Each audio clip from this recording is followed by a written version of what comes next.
Hi guys, কি খবৰ? আপোনালোকৰ খবৰ নিশ্চয় ভাল। মই পিছে ভালে আছোঁ। আপোনালোকে ইমান মৰম দিছে, অশেষ ধন্যবাদ। আপোনালোকে এনেকৈ মৰম দি যাব। আশা কৰোঁ মোৰ ভিডিঅ' চাই ভাল পালে লাইক, কমেণ্ট, শ্বেয়াৰ কৰিব, লগতে ছাবস্ক্ৰাইব কৰি ৰাখিব মোৰ চেনেলটো। আজি আমি ৰাতিৰ সাঁজটো কেনেকৈ খালোঁ তাকে অকণ ভিডিঅ' এটা লৈ আহিছোঁ আপোনালোকৰ মাজলৈ। আশা কৰোঁ ভিডিঅ'টো চাই ভাল পাব। আমি আজি ৰাতি বনাইছিলোঁ বেঙেনা ভাজি।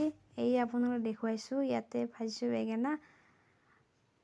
কেনেকুৱা হৈছে চাওকচোন, কিমান ধুনীয়া কালাৰ হৈছে। কোনে কোনে বেঙেনা খাই ভাল পায় কমেণ্ট কৰি জনাব প্লিজ। এতিয়া ৰাতিৰ সাঁজটো আমি নিৰামিষেৰে খালোঁ আজি। বেঙেনা ভাজি আৰু দেখুৱাইছোঁ ইয়াতে পদিনা চাটনি, নৰসিংহৰ পাত, পদিনা, এনেকৈ কেঁচা জলকীয়া, আদা, নহৰু অকণমান চাটনি বনাইছোঁ।